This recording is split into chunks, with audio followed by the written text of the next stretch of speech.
اعوذ باللہ من الشیطان الرجیم بسم اللہ الرحمن الرحیم الحمدللہ رب العالمین الرحمن الرحیم مالک یوم الدین ایاک نعبد و ایاک نستعین اہدنا الصراط المستقیم صراط الذین انعمت علیہم غیر المغضوب علیہم ولا الضالین آمین۔ صدق اللہ علیہ العظیم۔ السلام علیکم۔ اسلامک ہسٹری یوٹیوب چینل کی جانب سے میں ندیم ریاض، آج ہم آپ کو سیرت النبی صلی اللہ علیہ وآلہ وسلم کے سلسلے میں جو ہماری ویڈیو کی سیریل چل رہی ہے، اس میں آج ہم انشاءاللہ آپ کو ہجرت 6 اور 7 ہجری کے واقعات پر مشتمل یہ ویڈیو پیش کر رہے ہیں۔ اس میں جو 6 ہجری اور 7 ہجری میں جو واقعات ہوئے تھے ان کے بارے میں انشاءاللہ تعالیٰ آپ کو بتایا جائے۔ بیعت رضوان اور صلح حدیبیہ۔ ماہ ذیقعت میں رسول صلی اللہ علیہ وسلم 1400 صحابہ کرام رضوان اللہ تعالیٰ علیہ اجمعین کے ساتھ مدینہ منور سے عمرے کے ارادے سے نکلے۔ حضرت ام سلمہ ام المؤمنین رضی اللہ تعالیٰ عنہ ساتھ تھیں۔ جہاں وہ اہل مدینہ کے میقات ذوالحلیفہ میں پہنچے تو آپ نے عمرے کی نیت سے احرام باندھا۔ آپ کے جاسوس نے اطلاع دی کہ قریش مقام بلدہ میں جمع ہیں اور آپ کو مکہ میں داخل نہ ہونے دینے پر آمادہ ہیں، مگر آپ صلی اللہ علیہ وسلم نے آگے بڑھنے کا حکم دیا۔ اور جب آپ صلی اللہ علیہ وسلم حدیبیہ کے قریب تینۃ المرا میں پہنچے، جہاں سے اتر کر قریش کے پاس پہنچ جاتے ہیں، تو آپ کی ناقہ بیٹھ گئی۔ ہر چند اٹھانے کی کوشش کی گئی مگر نہ اٹھی۔ آپ صلی اللہ علیہ وسلم نے فرمایا، قصوہ نہیں رکی اور نہ رکنا اس کی عادت ہے، بلکہ خدا حابس الفعل نے اسے روک لیا ہے۔ قسم ہے اس ذات کی جس کے ہاتھ میں میری جان ہے، قریش مجھ سے کسی ایسی حاجت کا سوال نہ کریں گے جس سے وہ حرمت اللہ کی تعظیم کریں، مگر میں وہ انہیں عطا کر دوں گا۔ اس کے بعد آپ صلی اللہ علیہ وسلم قصوہ کو جھڑک دیا اور وہ اٹھ کھڑی ہوئی۔ آپ صلی اللہ علیہ وسلم مڑ کر حدیبیہ کی دوسری طرف ایک کنویں پر اترے جہاں پانی بہت کم تھا۔ اس وقت بدیل بن ورقہ خزائی اپنی قوم کے چند اشخاص کے ساتھ خدمت اقدس میں حاضر ہوا۔ کہنے لگا کہ قبائل کعب بن لوئی اور عامر بن لوئی حدیبیہ کے زیادہ پانی والی جگہ پر اترے ہیں۔ رسول صلی اللہ علیہ وسلم نے جواب دیا کہ ہم کسی سے لڑنے نہیں آئے بلکہ صرف عمرے کے ارادے سے آئے ہیں۔ لڑائی نے قریش کو کمزور کر دیا ہے اور نقصان پہنچایا ہے۔ اگر وہ چاہیں تو ہم ایک مدت کے لیے ان سے جنگ کا معاملہ ملتوی کر دیتے ہیں، باقی لڑنے والوں سے ہم خود نپٹ لیں گے۔ اگر میں غالب آ جاؤں اور وہ میری اطاعت میں آنا چاہتے ہیں تو ایسا کر سکتے ہیں۔ اگر قریش نے انکار کر دیا تو قسم ہے اس ذات کی کہ جس کے ہاتھ میں میری جان ہے، میں ان سے ضرور لڑتا رہوں گا یہاں تک کہ میں اکیلا رہ جاؤں۔ اللہ تعالیٰ اپنے دین کی ضرور مدد کرے گا۔ بدیل بن ورقہ خزائی نے قریش میں آ کر کہا کہ میں اس مرد یعنی رسول صلی اللہ علیہ وسلم کا قول سن آیا ہوں اور اس نے وہ بیان کر دیا۔ عمرو بن مسعود نے اٹھ کر کہا کہ اس نے ایک نیک امر پیش کیا ہے، وہ قبول کر لو اور مجھے ان کے صلی اللہ علیہ وسلم کے پاس جانے دو۔ یہ سردار مکہ تھا۔ اس نے بھی واپس جا کر قریش سے کہا کہ ایک نیک امر جو پیش کیا جا رہا ہے اسے قبول کر لو۔ اس کے بعد سہیل بن عمرو قریش کرشی عامری خطیب قریش آیا۔ گفتگو کے بعد طے پایا کہ 10 سال تک لڑائی بند رہے گی۔ سہیل نے عرض کیا کہ معاہدہ تحریر میں آ جائے۔ حضرت نے کاتب یعنی حضرت علی کرم اللہ وجہ کو طلب فرمایا۔ رسول صلی اللہ علیہ وسلم نے حضرت علی کرم اللہ وجہ سے کہا کہ لکھ بسم اللہ الرحمن الرحیم۔ سہیل نے کہا کہ الرحمن میں نہیں جانتا بلکہ لکھ بسم کا اللہم، جیسا کہ تو پہلے لکھا کرتا تھا۔ صحابہ نے کہا کہ بسم اللہ الرحمن الرحیم کے سوا کچھ اور نہیں لکھو۔ رسول صلی اللہ علیہ وسلم نے کہا کہ لکھ بسم کا اللہم۔ لکھنے کے بعد فرمایا لکھو خود حضا ما قاضی علی محمد رسول اللہ۔ سہیل اللہ کی قسم اگر ہم جانتے کہ تو اللہ کا رسول ہے تو تجھے بیت اللہ سے منع نہ کرتے اور تجھ سے لڑائی نہ کرتے۔ علی کرم اللہ وجہ سے کہا کہ لکھو محمد بن عبداللہ اور لفظ رسول اللہ کو مٹا دو۔ رسول صلی اللہ علیہ وسلم نے سہیل سے کہا کہ اللہ کی قسم میں بے شک اللہ کا رسول ہوں، اگر تم میری تکذیب کر رہے ہو تو اس سے میری رسالت میں فرق نہیں آتا۔ آپ صلی اللہ علیہ وسلم علی سے کہا کہ اسے مٹا دو۔ حضرت علی میں اسے نہیں مٹاؤں گا۔ رسول صلی اللہ علیہ وسلم نے خود اس لفظ کو مٹا کر حضرت علی صلی اللہ علیہ وسلم سے اس کی جگہ محمد بن عبداللہ لکھواتے ہیں۔ پھر کہتے ہیں کہ شرط یہ ہے کہ قریش ہمارے واسطے بیت اللہ کا راستہ چھوڑ دیں گے اور ہم اس کا طواف کریں گے۔ سہیل: اللہ کی قسم ہم نہ چھوڑیں گے۔ اب یہ کہیں گے کہ دباؤ ڈال کر ہمیں اس پر راضی کیا گیا ہے۔ ہاں، آئندہ سال ایسا ہو جائے گا، ایسا ہی لکھا گیا۔ دوسری شرط: ہم میں سے جو کوئی آپ کے پاس آئے، خواہ وہ آپ ہی کے دین پر ہو، آپ اسے ہماری طرف واپس کر دیں گے۔ صحابہ رضوان اللہ تعالیٰ علیہم اجمعین حیران ہوتے ہیں، جو مسلمان ہو کر آئے وہ کیسے مشرکین کی طرف واپس کیا جائے گا؟ اسی آسنا میں سہیل ہی کا بیٹا ابو جندل زنجیروں میں مکہ کے قید خانے سے نکل کر آ جاتا ہے اور مسلمانوں کے پاس آ کر اپنے آپ کو حوالے کر دیتا ہے۔ سہیل: یا محمد صلی اللہ علیہ وسلم آپ اسے میرے حوالے کریں۔ حضور صلی اللہ علیہ وسلم: ہم ابھی صلح نامے کی کتابت سے فارغ نہیں ہوئے۔ سہیل راضی نہیں ہوتا۔ حضور صلی اللہ علیہ وسلم کہتے ہیں کہ اسے میرے پاس رہنے دے، مگر سہیل منع کرتا ہے۔ پھر دوبارہ رسول صلی اللہ علیہ وسلم کہتے ہیں مگر سہیل پھر منع کرتا ہے۔ ابو جندل کہتا ہے کہ اے رسول صلی اللہ علیہ وسلم، میں مسلمان ہو کر مشرکین کے حوالے کیے جا رہا ہوں، کیا تم میری تکلیف نہیں دیکھتے؟ رسول صلی اللہ علیہ وسلم نے ابو جندل کہا کہ ابو جندل صبر کر اور ثواب کی امید رکھ، ہم عہد نہیں توڑتے، اللہ تیرے واسطے خلاصی کی کوئی سبیل پیدا کر دے گا۔ یہ سن کر حضرت فاروق اعظم رضی اللہ تعالیٰ عنہ اٹھ کر ابو جندل کے ساتھ چلتے ہیں اور کہتے ہیں کہ وہ تو مشرکین ہیں، مشرک کو قتل کرنا ایسا ہی ہے جیسے کتے کو قتل کر ڈالنا۔ ابھی اس صلح نامہ پر عمل ہونا شروع نہیں ہوا تھا کہ حضور صلی اللہ علیہ وسلم نے حضرت عثمان رضی اللہ تعالیٰ عنہ کو ایک خط دے کر اشراف قریش کی طرف بھیجا۔ حضرت عثمان رضی اللہ تعالیٰ عنہ نے اشراف قریش کو رسول صلی اللہ علیہ وسلم کا پیغام پہنچایا۔ دوسری طرف فریقین کے ایک شخص نے دوسرے فریق کے شخص کو تیر یا پتھر مارا تو اس سے لڑائی چھڑ گئی۔ اس لیے فریقین نے فریق مخالف کے آدمیوں کو بطور غرمال اپنے پاس روک لیا۔ چنانچہ رسول صلی اللہ علیہ وسلم کے پاس سہیل بن عمرو تھے اور مشرکین نے حضرت عثمان غنی رضی اللہ تعالیٰ عنہ اور دوسرے 10 آدمیوں کو یرغمال بنا لیا۔ اسی دوران یہ خبر پھیل گئی کہ حضرت عثمان غنی رضی اللہ تعالیٰ عنہ کو مکہ میں قتل کر دیا گیا۔ اس لیے رسول صلی اللہ علیہ وسلم نے ببول کے درخت کے نیچے مسلمانوں سے موت پر بیعت کی لی، جس کا ذکر کتاب اللہ میں ہے۔ اس کو بیعت رضوان کہتے ہیں۔ حضرت عثمان غنی رضی اللہ تعالیٰ عنہ کیونکہ مکہ میں تھے، اس لیے حضور صلی اللہ علیہ وسلم نے اپنا دائیں ہاتھ بائیں ہاتھ پر مار کر ان کو بھی بیعت کے شرط میں شامل کیا۔ جب قریش کو اس بیعت کی خبر پہنچی تو ڈر گئے اور معذرت کر کے صلح کر لی اور اصحاب کرام رضی اللہ تعالیٰ عنہ کو چھوڑ دیا۔ بعد میں قریش نے ابو بصیر ابو جندل کی جانب سے شامی تجارت رکنے پر حضور صلی اللہ علیہ وسلم نے مدد طلب کی اور مسلمان ہونے والوں کی واپسی کی شرط بھی ختم کر دی۔ یہ ہجرت کا 6واں سال تھا۔ اب ہم آپ کو ہجرت کا 7ویں سال کے بارے میں بیان کرتے ہیں۔ اس میں جو حضور صلی اللہ علیہ وسلم نے جو والیان ملک تھے، حکمراں تھے، ان کے گورنر تھے بعض ملکوں میں، ان کو اس دعوت اسلام کے خط لکھے تھے، اسلام کی طرف لانے کے لیے ان کو خطوط لکھے گئے تھے۔ یہ خطوط اس وقت کی جو بڑی بڑی طاقتیں تھیں ان کو بھیجا گیا، اپنے نمائندے بھیجے گئے تھے۔ تو آپ کے 2 جو نامے تھے، نامے مبارک، ایک حکمران نے پھاڑ دیا تھا اور ایک نے پھینک دیا تھا، تو باقیوں نے اس کو عزت و احترام سے سنا تھا۔ تو یہ میں آپ کو اب انشاءاللہ ان کے خطوط بھی سن کے پڑھ کے سناتے ہیں جو تاریخ میں ہیں، اور جنہوں نے یہ واقعات جن کے متعلق ہے وہ بھی میں آپ کو بتاتا ہوں۔ تو ہجرت کا 7واں سال، والیان ملک کو دعوت اسلام۔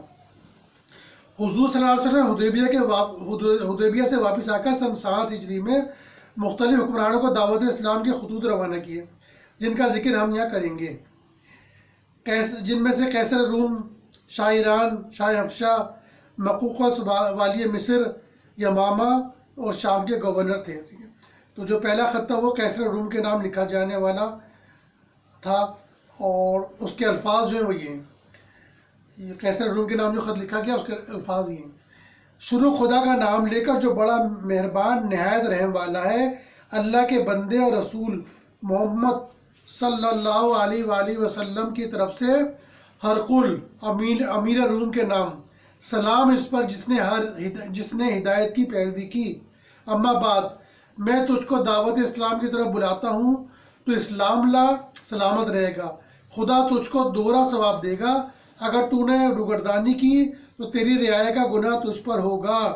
اور اے اہل کتاب، آؤ ایسی بات کی طرف جو ہم میں اور تم میں یکساں ہے، کہ ہم خدا کے سوا کسی کی پوجا نہ کریں اور اس کے ساتھ کسی کو شریک نہ ٹھہرائیں، اور ہم میں سے کوئی اللہ کو چھوڑ کر دوسرے کو خدا نہ بنائے۔ اگر وہ نہیں مانتے تو کہہ دو تم گواہ رہو کہ ہم ماننے والے ہیں۔ اس کے نیچے جو نا حضور صلی اللہ علیہ وسلم کی سیل لگی ہوتی تھی، تو اس میں جیسے محمد رسول اللہ نہیں لکھا ہوتا تھا، اس طرح کی سیل تھی۔ اور یہ عثمانیہ کا جو کتب خانہ ہے نا، توپ خانہ، عجائب گھر، یہاں یہ دو خطوط جو محفوظ ہیں سیل کے ساتھ۔ اچھا، رومیوں اور فارس میں کافی پرانی دشمنی تھی اور دونوں کے درمیان لڑائی چلی آ رہی تھی۔ فارس والوں نے ملک شام فتح کر لیا تھا۔ ہرقل قیصر روم کی یہ حالت ہو گئی تھی کہ اسے اپنے پائے تخت قسطنطنیہ پر کسریٰ شاہ فارس کے حملے کا اندیشہ ہو گیا تھا۔ اس حالت میں اللہ تعالیٰ نے اپنے قرآن پاک میں خبر دی کہ رومی جو شام میں مغلوب ہو گئے، چند سال میں وہ ایرانیوں پر غالب آئیں گے۔ یہ پیشن گوئی صلح حدیبیہ سے 9 سال پیشتر ہوئی تھی اور پوری ہوئی۔ چنانچہ حدیبیہ کے دن مسلمانوں کو رومیوں کی فتح کی خبر پہنچی۔ ہرقل قیصر روم اس فتح کی شکرانے کے لیے حمص سے بیت المقدس میں پیدل گیا۔ رسول صلی اللہ علیہ وسلم نے اپنا نام مبارک حضرت وحید بن خلیفہ کلبی کے ہاتھ روانہ کیا تھا۔ حضرت وحید رضی اللہ تعالیٰ عنہ نے وہ خط ہرقل کے گورنر شام حارث خسانی کو بصرے میں دے دیا۔ اس نے قیصر روم کے پاس بیت المقدس میں بھیج دیا۔ قیصر روم نے حکم دیا کہ اس مدعی نبوت کا کوئی آدمی یہاں ملے تو لاؤ۔ اتفاق سے ابو سفیان جو ابھی مسلمان نہیں ہوا تھا، قریش کے تاجروں کے ساتھ وہاں آیا ہوا تھا۔ ان سب کو قیصر کے پاس لے جایا گیا۔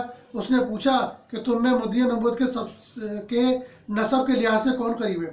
تو ابو سفیان نے کہا کہ میں قریب ہوں۔ تو مجھے بلایا گیا اور میرے ساتھیوں کو میری پیٹھ کے پیچھے بٹھا دیا اور ان سے کہہ دیا گیا کہ اگر یہ جھوٹ بولے تو بتا دینا۔ ابو سفیان کے بقول اگر مجھے ساتھیوں کا خوف نہ ہوتا تو میں جھوٹ بولتا، لیکن میں ڈر سے سچ ہی بولا۔ قیصر نے ایمان لانا چاہتا تھا مگر حکومت جاننے کی وجہ سے نہ لایا۔ ان دونوں کے درمیان جو باتیں ہوئی، اس میں قیصر نے ان سے پوچھا تھا کہ آپ کیسے ہیں، تو انہوں نے بولا سچ بولتے ہیں اور آپ نے کبھی نبوت کا دعویٰ نہیں کیا، آپ کے خاندان میں کوئی بادشاہ نہیں رہا، اور تو اس طرح کے سوالات کیے۔ تو ابو سفیان نے ان سب کا جواب یہی دیا کہ ہاں آپ سچے ہیں، آپ کے خاندان میں کوئی بادشاہ نہیں گزرا، آپ نے کبھی نبوت کا دعویٰ کسی اور نے نہیں کیا۔ اور تو یہ تمام باتیں کرنے کے بعد اس نے پھر مان گیا تھا کہ آپ نبی ہیں صلی اللہ علیہ وسلم، لیکن کیونکہ اس کے جو درباری تھے وہ راضی نہیں ہوئے، تو پھر اس نے جھوٹ بول دیا کہ میں تو آپ کی آزمائش کر رہا تھا اور میں تو جو نا ایمان نہیں لا رہا۔ پھر وہ ایمان نہیں لایا تھا۔ پھر اس کے بعد جو دوسرا خط لکھا تھا خسرو پرویز بن ہرمز بن نوشیرہ شاہ ایران کو یوں لکھا گیا: شروع خدا کا نام لے کر جو بڑا مہربان نہایت رحم والا ہے، اللہ کے رسول محمد صلی اللہ علیہ وسلم کی طرف سے کسریٰ امیر فارس کے نام، سلام اس پر جس نے ہدایت کی پیروی کی اور اللہ اس کے رسول پر ایمان لایا اور گواہی دی کہ کوئی معبود نہیں مگر خدا ایک جس کا کوئی شریک نہیں، اور یہ کہ محمد صلی اللہ علیہ وسلم اس کا بندہ اور رسول ہے۔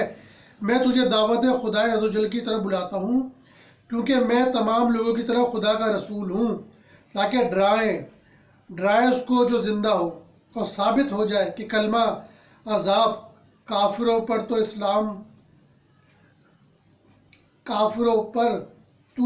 لا، سلامت رہے گا، پس اگر تو نے نہ مانا تو مجوسیوں کا گناہ تجھ پر ہے۔ بحری نسبت کسریٰ کے زیر فرمان تھا اور ان کا نائب سلطنت منظر بن ساوی عبدی تمیمی تھا۔ رسول صلی اللہ علیہ وسلم نے اپنا یہ نامہ مبارک حضرت عبداللہ بن حذیفہ قرشی سہمی کو دے کر حکم دیا کہ اسے حاکم بحرین کے پاس لے جاؤ۔ اس نے وہ نامہ خسرو پرویز کے پاس بھیج دیا۔ جب اسے پڑھا تو پرویز نے اسے پھاڑ دیا۔ یہ بدبخت تھا جس نے اس کو پھاڑ دیا تھا حضور صلی اللہ علیہ وسلم کے نامہ مبارک کو۔ یہ پرویز حاکم تھا ایران کا اس وقت، جو کسریٰ بھی کہلاتا تھا، فارس کہلاتا تھا۔ جب حضور صلی اللہ علیہ وسلم کو خبر ہوئی تو آپ نے پرویز اس کے معاونین پر بد دعا فرمائی کہ وہ ہر طرح پارا پارا کیے جائیں گے۔ پھر بالکل ایسا ہی ہوا۔ پرویز نے نامہ مبارک چاک کرنے کے بعد اپنے گورنر یمن بازان کو لکھا کہ اپنے 2 دلیر آدمیوں کو حجاز میں بھیجو تاکہ اس مدعی نبوت کو پکڑ کر میرے پاس لائے۔ بازان گورنر یمن نے قہرمان بابویا اور خرخسرا 2 آدمیوں کو اس مقصد کے لیے مدینے بھیجا۔ یہ دونوں بارگاہ رسالت میں حاضر ہوئے۔ بابویا نے حقیقت حال عرض کی۔ حضور صلی اللہ علیہ وسلم نے فرمایا کل میرے پاس آؤ۔ جب وہ دوسرے دن آئے تو آپ صلی اللہ علیہ وسلم نے فرمایا کہ فلاں مہینے کی فلاں رات کو کسریٰ قتل ہو جائے گا اور اس کے بیٹے شیرو کو اس پر مسلط کر دیا جائے گا۔ حضور صلی اللہ علیہ وسلم نے فرمایا میرا دین اور میری حکومت کسریٰ کے ملک کے انتہا تک پہنچ جائے گی، اور بازان سے یہ بھی کہہ دو کہ اگر تو اسلام لاؤ تو تمہارے ملک تمہیں کو دیا جائے گا۔ دونوں نے واپس آ کر بازان سے سارا ماجرا کہہ سنایا۔ کچھ عرصہ گزرا تھا کہ واقعی شیروے نے اپنے باپ پرویز کو قتل کر ڈالا، اور بازان گورنر یمن سے کہا کہ تم لوگوں سے میری اطاعت کا حلف لو اور اس مدعی نبوت کو برا مت کہو۔ یہ دیکھ کر گورنر یمن بازان مسلمان ہو گئے، اور جو ایرانی یمن میں تھے وہ بھی سب ایمان لے آئے۔ اس کے 6 ماہ بعد شیرویہ بھی مر گیا، اور فارس کا آخری بادشاہ یسجرو بن شہریار بن شیرویہ حضرت عثمان غنی رضی اللہ تعالیٰ عنہ کے دور میں خلافت میں قتل ہوا۔ جو تیسرا تھا وہ خط وہ تھا اسامہ نجاشی شاہ حبشہ کو، جو نامہ مبارک لکھا گیا۔ اس کے الفاظ یہ ہیں: شروع خدا کا نام لے کر جو بڑا مہربان نہایت رحم والا ہے، اللہ کے رسول محمد صلی اللہ علیہ وسلم کی طرف سے نجاشی شاہ حبشہ کے نام، تو سلامتی والا ہے۔ میں تیرے پاس خدا کا شکر کرتا ہوں جس کے سوا کوئی معبود برحق نہیں۔ وہ بادشاہ ہے پاک ذات، سلامت، سب عیب سے امان دینے والا، نگہبان، اور میں گواہی دیتا ہوں کہ عیسیٰ بھی ابن مریم روح اللہ ہیں اور اللہ کا کلمہ جسے اس نے القا کیا۔ مریم بطول طیبہ عفیفہ کی طرف وہ بارور ہوئیں عیسیٰ کے ساتھ، پس خدا نے اسے پیدا کیا اپنے روح سے، اس کے پھونکنے سے، جیسا کہ پیدا کیا آدم کو اپنے ہاتھ سے۔ اور میں تجھے بلاتا ہوں اللہ کی طرف جو واحد و لا شریک ہے، اور اس کی اطاعت پر موالات کی طرف، اور یہ کہ تو میری پیروی کرے اور ایمان لائے اس چیز پر جو مجھے ملی، کیونکہ میں تیری طرف اللہ کا رسول ہوں، اور میں تجھ کو تیرے لشکروں کو اللہ عز و جل کی طرف بلاتا ہوں۔ میں نے پہنچا دیا اور نصیحت کر دی، تم میری نصیحت کو قبول کرو۔ بس سلام علی من اتباع الہدا۔ جب یہ نامہ مبارک اسامہ نجاشی کو ملا تو اس نے اسے اپنی آنکھوں پر رکھا، الحمدللہ، اور تخت سے اتر کر زمین پر بیٹھ گیا اور اسلام لانے کا اعلان کر دیا، اور جوابی خط بھی لکھا جس میں اطاعت کرنے اور بیعت کرنے کا اقرار کیا۔ حضور صلی اللہ علیہ وسلم نے ایک اور خط بھی بھیجا جس میں ام حبیبہ رضی اللہ تعالی عنہ کو نکاح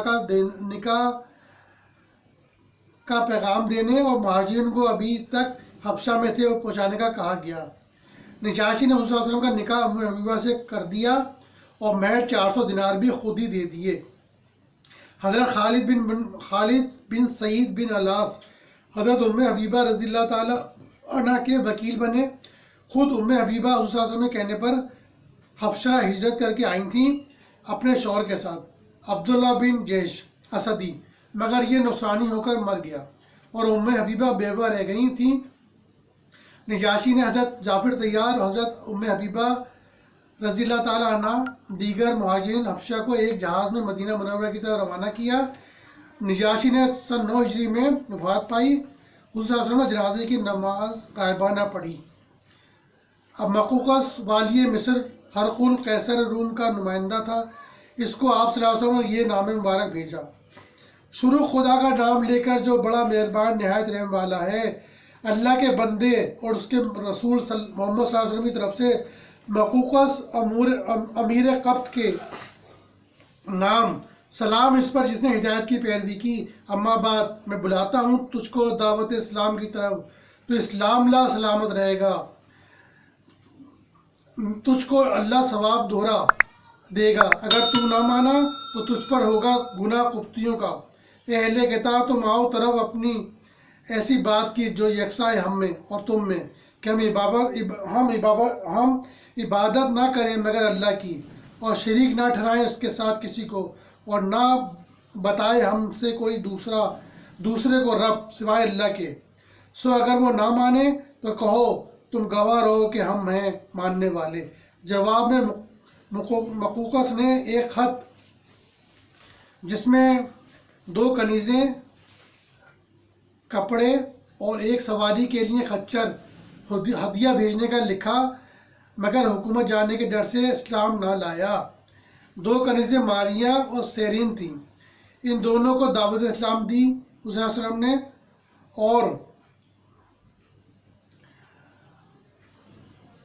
انہوں نے پھر اسلام جو ہے دونوں نے قبول کر لیا۔ حضرت ماریہ کا جو نکاح حضور صلی اللہ علیہ وسلم سے ہو گیا، اور جو سیرین تھی ان کا نکاح حضرت حسان بن ثابت سے کر دیا گیا۔ حوضہ بن علی الحنفی یمامہ کی طرف حضور صلی اللہ علیہ وسلم کا نام مبارک: شروع خدا کا نام لے کر جو بڑا مہربان نہایت رحم والا ہے۔ اللہ کے رسول محمد صلی اللہ علیہ وسلم کی طرف سے حوضہ بن علی کے نام، سلام اس پر جس نے ہدایت کی پیروی کی۔ تجھے معلوم رہے کہ میرا دین عنقریب اس حد تک پہنچے گا جہاں تک اونٹ اور خچر جاتے ہیں، تو اسلام لا سلامت رہے گا، میں تیرا ملک تجھ کو دے دوں گا۔ اس نے بھی حکومت جانے کی وجہ سے اسلام قبول نہ کیا اور فتح مکہ کے وقت مر گیا۔ قیصر روم کی طرف سے حارث بن ابی ثمر خسانی شام کا گورنر تھا، دمشق اس کا دارالحکومت تھا۔ اس کو حضور صلی اللہ علیہ وسلم نے یہ نام مبارک بھیجا: شروع خدا کا نام لے کر جو بڑا مہربان نہایت رحم والا ہے۔ اللہ کے رسول محمد صلی اللہ علیہ وسلم کی طرف سے حارث بن ابی ثمر کے نام، سلام اس پر جس نے ہدایت کی پیروی کی اور اس پر ایمان لایا اور تصدیق کی۔ میں تجھے اس بات کی طرف بلاتا ہوں کہ تو اللہ واحد لا شریک پر ایمان لائے، تیری حکومت قائم رہے گی۔ مگر اس نے پڑھ کر پھینک دیا اور فوج کو تیاری کا حکم دیا کہ میں ان کے پاس جاتا ہوں۔ اس نے قیصر کو بھی لکھا کہ آپ کہ ایسا ہوا ہے، مگر قیصر نے اس کو منع کر دیا کہ اس مدینہ نبوت کے پاس مت جاؤ، اس سے دور رہو۔ اس پر حارث نے حضور صلی اللہ علیہ وسلم کے قاصد حضرت شجاع بن وہب کو 100 مشکال سونا دیا۔ اس کا دربان جو تھے وہ اسلام لے آئے تھے حضرت مری، تو انہوں نے پھر ان کو لباس اور نفقہ سے مدد کی۔